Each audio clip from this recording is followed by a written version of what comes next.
Do you find yourself captivated by the inexplicable, entranced by enigmas, and tantalized by the unknown? We are Shane and Josh Waters, brothers who will weave you through tales that have mystified us for years.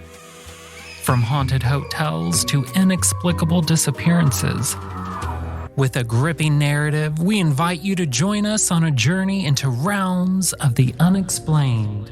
So, armchair detectives, curious minds, and seekers of the strange, it's time to put on your headphones and dim the lights.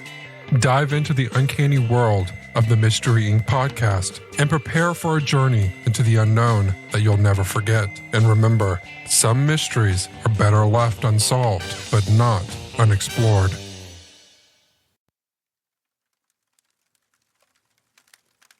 Quote, "When I got out there, Nathan said, 'Mom, Nick is putting on his armor and his fatigues, and he's calling the cops and telling them to come back here.' I was like, 'What the hell are you talking about?' Katrina said that she did not think that Nicholas Brutcher would do that. So she sent Nathan Brutcher back to Nicholas Brutcher's house to go to sleep. She went back to her bedroom, and after some time upstairs, Katrina Brutcher decided to come downstairs and go outside a second time. She attributed this to her intuition that something was not right. In her October 18, 2022 interview, she described what happened next. Interviewer: "So, you come down to have a cigarette, and your husband joins you this second time." Katrina: "Oh yeah." Interviewer: "Okay, what made him come down?" Katrina: "His intuition?"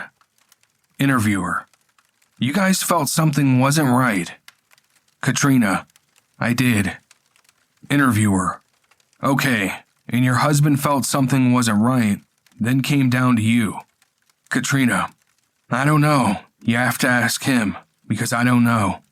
Interviewer: "All right, you guys are having a cigarette. How long do you think?" Katrina: "No, we didn't get to light up. I mean, I lit mine, but he went to light his. And then we heard firing." Interviewer: "Okay." Katrina: "Heard gunshots." Interviewer: "Got it." Katrina: "And we ran right to the front." Interviewer: "Yep, you run to the front. Where do you see Nick? Do you remember?" Katrina: "At that point?" Interviewer: "Yeah." Katrina: "Coming down my front lawn with his AR rifle, and I believe I saw him drop and aim. I couldn't believe what I was seeing, and I couldn't believe it. What I was seeing, because he was rolling back and forth, and it didn't seem real to me. It didn't. I didn't think that it was real. And then I was screaming, 'Nick, stop, stop.' That's when he did what he did to those officers. Stood over them, and he did what he did. I probably lost my mind." I never thought this would happen in this neighborhood, but it has. Neighbors on Redstone Hill Road in Bristol are reminded of the deadly night that happened on their street 1 week ago. Leftover police tape and a small memorial sit on the ground. Outside Marilyn Lane's home, a string of blue lights. They're here to protect us. We didn't protect them. So we shut off all the lights, and then all the cop cars started coming. Lane didn't know what was going on, but knew it was something. That something heard by many along the street. I had all my windows open, and all of a sudden I hear like rapid fire gunshots. So immediately I knew that was not normal. Ramon Torres didn't want to go on camera. He lives in the apartment complex across the street from the home where the shooting happened. After those initial gunshots, he heard screams, then more gunshots. A rush of police followed after. Neighbors were outside, and they were told to run, go back inside the house, don't come outside, etc., because there was just cops hiding behind cars. Welcome, listener. I'm glad you're here. Take a seat next to the fire. Welcome to Obscura, where we shine a light on the dark.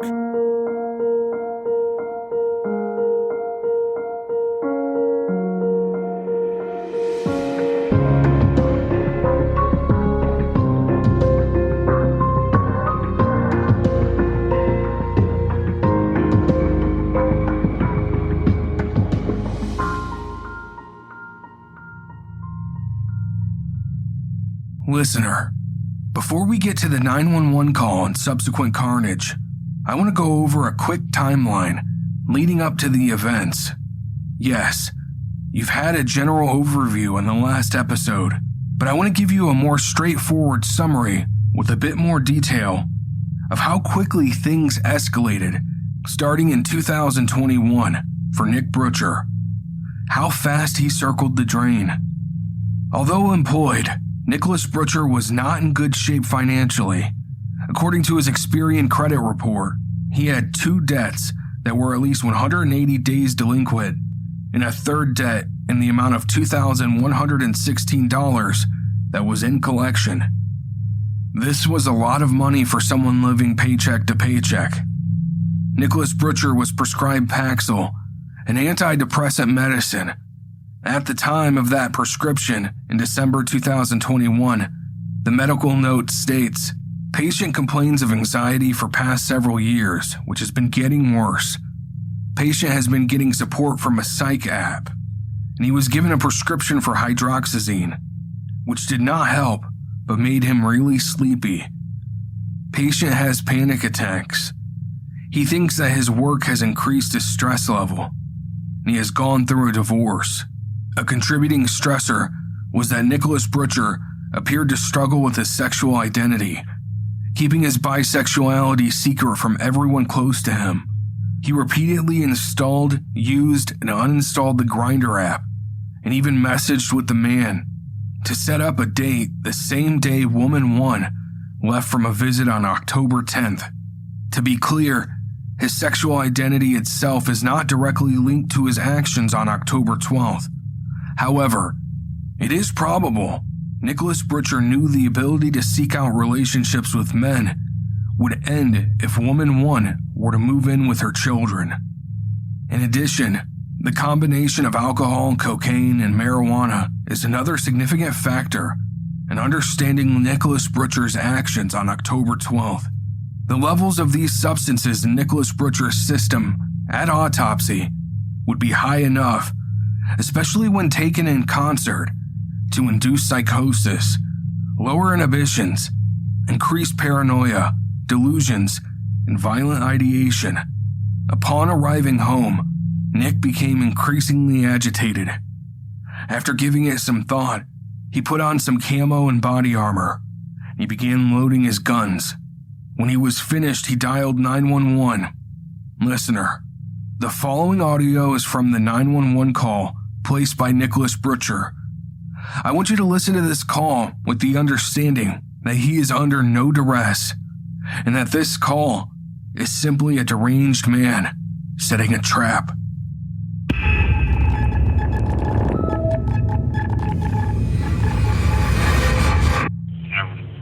Bristol 911, what's the address of the emergency? It is 310 Redstone Hill Road.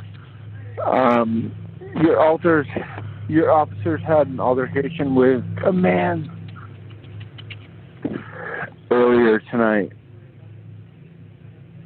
and I don't know if he's good. Yeah, I did. Okay, what's the emergency at 310 Redstone Hill Road?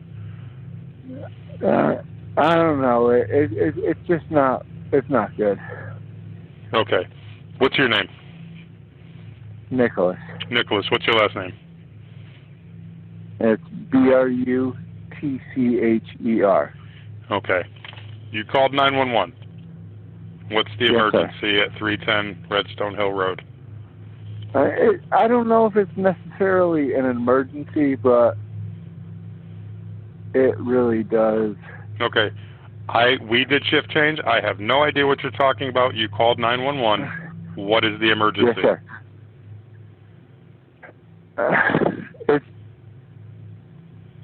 I can't even say if it really is an emergency. I just think that this young man needs some talking to.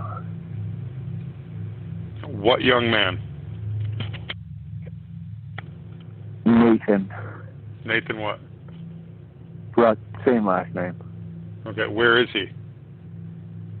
He's in the home. He's at your house at 310 Redstone Hill Road? Yeah, it's not very good. I mean, nothing violent. Who is he in relation to you? My brother. Your brother. Okay. What's going on? Like we got into a altercation with patrol officers earlier on in the night, and he's just carrying on about it. So. Okay. Where was the altercation? I couldn't tell you the road. It had to do with stuff from bleachers. Okay. What's he doing right now that prompted you to call 911? He's just being very, aggressive. Towards who? I mean, anybody that he had come in contact with. Okay. Who else is at the house? It's just him and myself. Okay. What's he doing now? I mean, you're saying anybody coming in contact with, you're the only one he's coming in contact with if it's just you two of you. So what's he doing? I mean, I don't want to fight my brother. He's just being very aggressive towards me at the current time, and I don't want to get him in trouble. Okay. How old is Nathan? I also I want to say 25. Any weapon? No. Has it been violent at all? Any physical? I mean, a little bit physical, but in what way? I mean, just like how men get physical with each other when they're all upset and such. Okay, so he was pushing you. I don't want to put words in your mouth, but can you tell me, was he pushing you around? Did he punch you? Did he tackle you? I mean... No. I didn't get punched, but yeah, definitely pushed, and like I'm saying, this is coming off of a previous. Okay, is he intoxicated right now? Yeah. Okay, and I'm gonna say, have you been drinking too? No. Okay. All right. Listen, we're going to have an officer come over and see you guys, okay? I appreciate you. All right, thank you. Thank you. On October 12, 2022, at approximately 10:32 p.m., Nicholas Brutcher made a 911 call to Bristol Communications. It is likely that Nicholas Brutcher was already outfitted in camo gear and armed with at least 2 weapons. The call was a ruse. Nicholas Brutcher falsely stated that his brother Nathan Brutcher was being aggressive and requested police assistance. Immediately following the call, at approximately 10:38 p.m., Bristol Communications dispatched officers to 310 Redstone Hill. Officers Alex Hamsey and Alec Laredo and Sergeant Dustin DeMonte responded. They parked their police cruisers directly in front of the house on the south side of Redstone Hill Road, facing east. Officer Laredo parked his cruiser on the north side of the street, facing west. All 3 officers exited their cruisers and walked up the driveway to the side door of the house. Prior to the arrival of the officers, Nicholas Brutcher likely turned on the garage exterior light and leaned a shotgun against the side of the garage.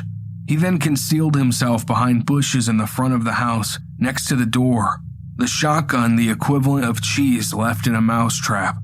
Nicholas Brutcher was armed with a high-power AR-style rifle and at least 1 handgun. He had multiple magazines of ammunition. As they approached the driveway, Officer Hamsey mentioned, "I went to school with this kid."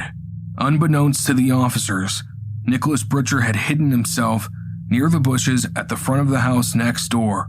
This house, 328 Redstone Hill Road, was the home of Brutcher's parents, Joseph and Katrina Brutcher. The house at 310 Redstone Hill Road has a detached garage. An open breezeway connects the house and garage. As the officers approached the house, they observed a shotgun leaning against the garage. Officer Hamsey examined the shotgun. Nathan Brutcher was inside the house and appeared in the doorway. Officer Laredo ordered him to come outside. As he exited the house, Nathan Brutcher said, I don't even have my phone. As Nathan Brutcher stepped out of the doorway, Nicholas Brutcher opened fire using his AR rifle. Here, right now. Listener, some of my best friends, including my very best friend, speak Spanish. Because of that, I've always felt a little left in the dust. That's where Rosetta Stone comes in. Rosetta Stone is the most trusted language learning program, available on desktop or as an app, and it truly immerses you in the language you choose.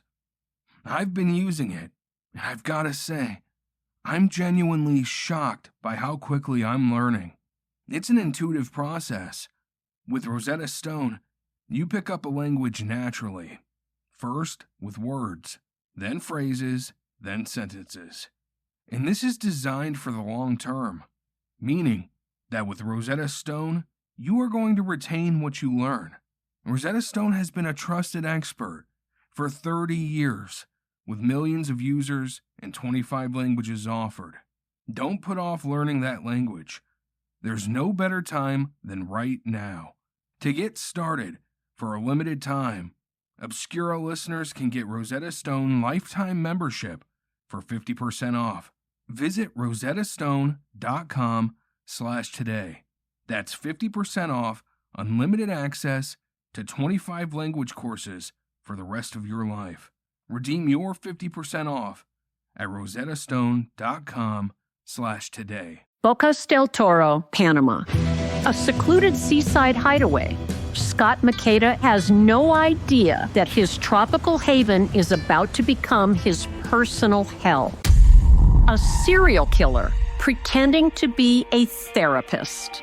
Holbert rents a room, and that's where he set up his business as a fake shrink. Accusations of a gringo mafia. Gun running, drugs. A slaughtered family. And then he goes back and he plants another bullet. A killer on tape. Hey man, I'm guilty. Everybody knows I'm a monster. The law of the jungle is simple. Survive. I'm your host, Candace DeLong, from Treefort Media and Village Roadshow Entertainment Group. This is Natural Selection, Scott vs. Wild Bill. Available now, wherever you get your podcasts. New episodes drop weekly. This podcast is brought to you by Blue Thistle. My daughter's gone forever. I'm her mother. Now I have to speak for her. I'm her voice now. From the creator of The Vanishing Point comes a new weekly true crime podcast, Floodlights. We are carrying a lot of the burden of the pain and stress of losing such a beautiful person. In the United States, there is a crisis of missing and murdered Indigenous people.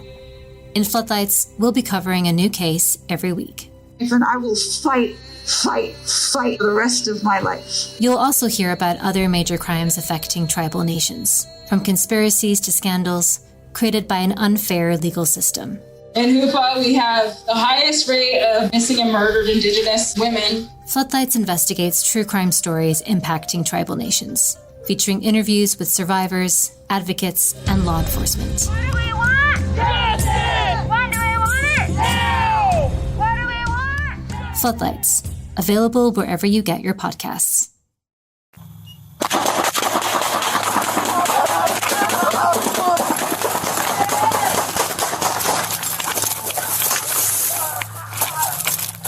Striking all three officers and Nathan Brutcher, Nathan retreated into his house.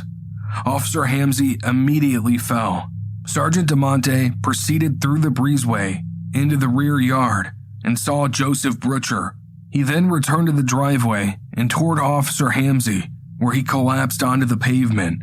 Officer Laredo, who was struck in the upper right leg area, also moved away through the breezeway.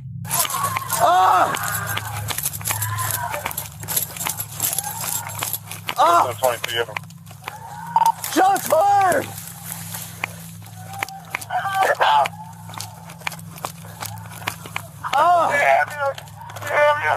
To the rear yard, Nicholas Brutcher emerged from his position next door and approached the fallen officers.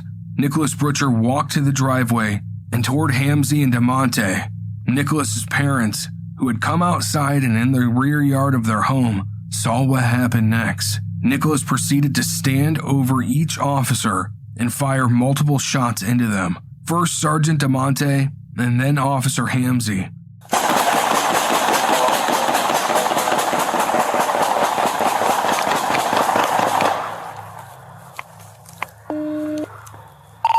Shots fired, shots fired. More cars, send everyone.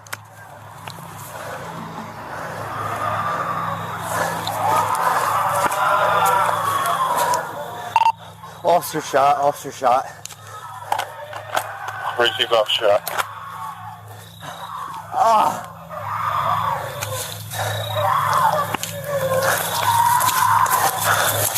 Upon seeing this, Katrina Brutcher began to scream uncontrollably for Nicholas to stop.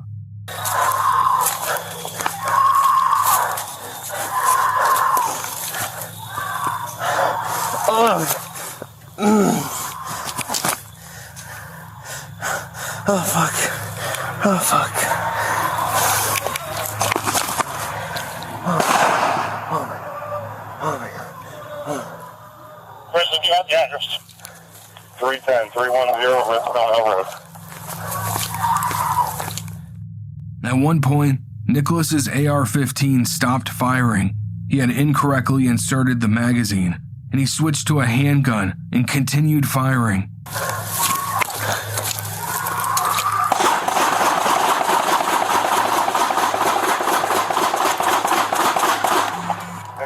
Clear early out there, check him going. Receive. 10:30 to 14, they're already going. During this time, Nicholas yelled, "How proud are you of me? How proud, Mom?"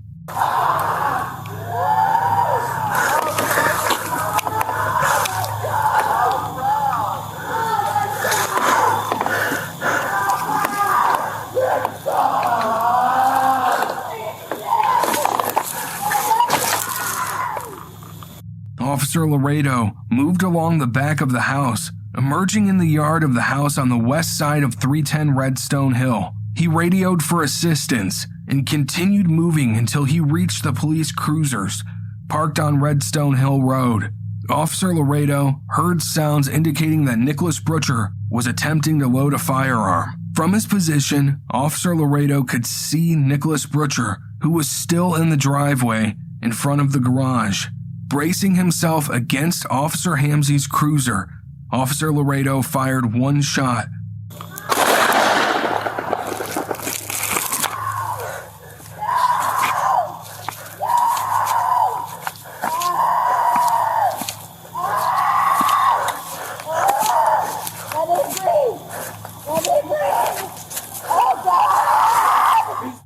Striking Nicholas Brutcher at the base of his neck, killing him.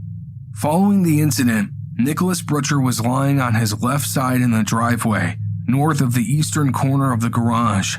He had sustained a gunshot wound to the base of his neck. In the driveway was a Glock 17 handgun, with no magazine and no bullet in the chamber. To the east of Nicholas was a 17-round Glock magazine, loaded with 15 rounds, a camouflage magazine pouch containing one AR-style magazine with 28 rounds of 5.56 ammunition. Northeast of his body was a 5.56 AR-15 style Stag Arms rifle with the magazine inserted upside down. This is the one he placed in wrong before reaching for his handgun. Officer Hamzy was found lying in a supine position in the driveway east of the breezeway. He had sustained multiple gunshot wounds to his head and face. A loaded Glock 45 handgun was underneath his right leg. Adjacent to his left knee was an empty 27-round Glock 9mm magazine. Surrounding Officer Hamzy were 21 9mm expended shell casings, one shotgun shell, and 10 deformed bullet projectiles. North of Officer Hamzy was a large pool of blood-like substances, believed to be the location of Sergeant DeMonte, prior to Bristol officers transporting him to the hospital. West of the blood pool, detectives located a fully loaded Glock 45 9mm handgun. Throughout the driveway, detectives located multiple 9mm expended shell casings and deformed bullet-like projectiles. Leaning against the northeast side of the garage was the Mossberg 930 semi-automatic shotgun Nicholas had used to set up his trap. A single shotgun shell was found near Officer Hamsey's right arm. Review of the body-worn camera recording showed Officer Hamsey handling the shotgun and ejecting a shell from the chamber.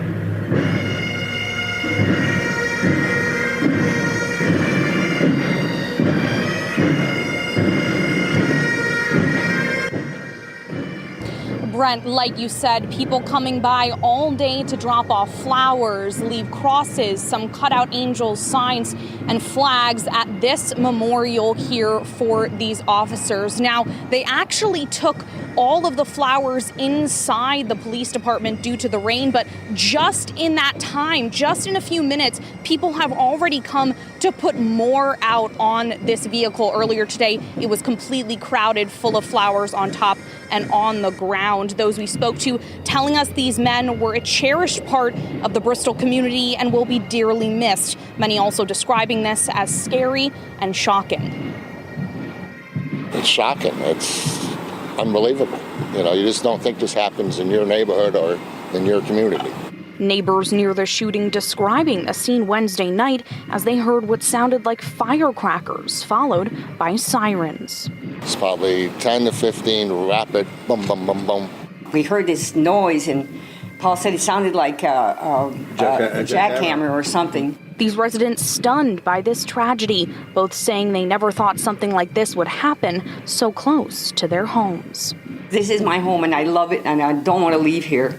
But this is scaring me, it really is. Now, the Bristol community picking up the pieces and coming together to show support for each other and the department. It's beautiful. It's beautiful to see all these people of Bristol come in and show their support for our officers. It really touches my heart.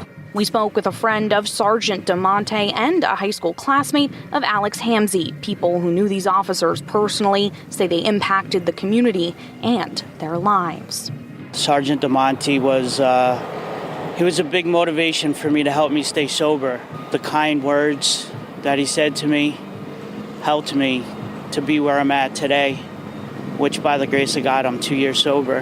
Hoping to carry on their legacies and remember them in any way they can. He was always very happy and always smiling. And everyone we spoke to today is saying they'll continue to send their condolences and support this community. Live in Bristol, Emma Wolforst will send it back to you, Brent.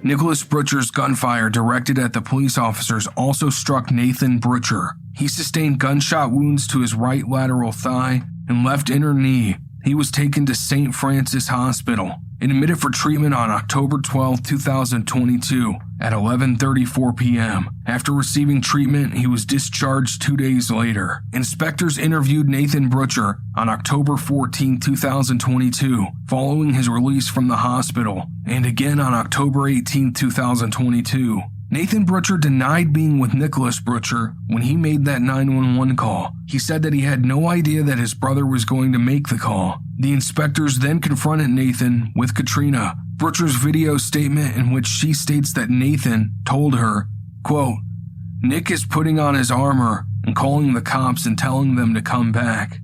Nathan claimed that he was asleep and had no clue what his brother was going to do. Inspectors played the portion of the mother's interview a second time. Nathan Brutcher persisted in asserting the lack of a recollection.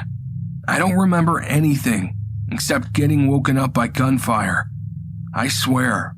Inspectors also showed Nathan a body-worn camera video of him standing in the doorway before discharge of any gunshots. Nathan repeatedly asserted a lack of memory of this happening. He mentioned that he had taken Xanax and had drank a lot. Despite being confronted with this evidence that was inconsistent with his account of what happened, Nathan did not waver from his claim of lack of recollection. When the inspectors expressed skepticism about this memory lapse, Nathan responded, "I'm being as truthful as I know to be true." Except Nathan Brutcher was not truthful during his 2 interviews with OIG inspectors. He did not, as he claimed, sleep through the incident. His assertion that he did is contradicted by recordings of Officer Hamzy, Officer Laredo, and Sergeant Amante. His further denial of speaking to his mother about Nicholas Brutcher gearing up is contradicted by her credible statement. As to all of this, he claimed a lack of recollection. Nathan Brutcher's hands tested positive for some elements of gunshot residue. The laboratory classified the results as consistent with primer gunshot residue. The laboratory report notes that this result does not prove whether Nathan fired a firearm, nor whether a firearm was fired near him. The report further states that gunshot residue particles can be transferred by casual contact. There was no video or evidence recovered from the scene that indicated Nathan fired a gun during the incident. Still, investigators have reason to believe that Nathan isn't completely innocent in regards to the shooting that took place on October 12, 2024, but they also believe that there isn't sufficient evidence to charge him. The Inspector General found during this lengthy investigation the use of deadly force was justified. While questions were raised about his brother Nathan's involvement, the Inspector General said there isn't enough sufficient evidence to criminally charge him. Shots fired, shots fired. More cars, send everyone. The report also dove into factors that may have contributed to this attack.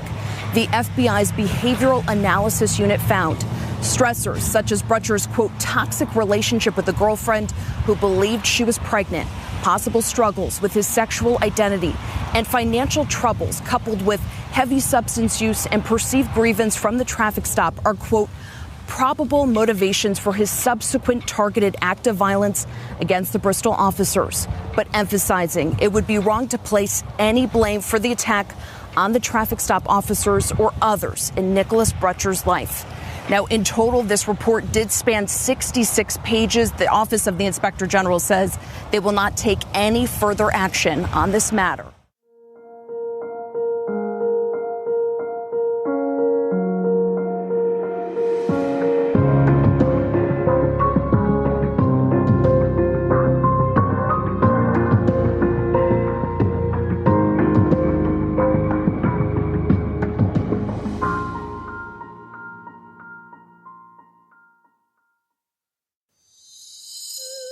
Do you find yourself captivated by the inexplicable, entranced by enigmas, and tantalized by the unknown? We are Shane and Josh Waters, brothers who will weave you through tales that have mystified us for years. From haunted hotels to inexplicable disappearances, with a gripping narrative, we invite you to join us on a journey into realms of the unexplained. So, armchair detectives, curious minds, and seekers of the strange, it's time to put on your headphones and dim the lights. Dive into the uncanny world of the Mystery Inc. podcast and prepare for a journey into the unknown that you'll never forget. And remember, some mysteries are better left unsolved, but not unexplored.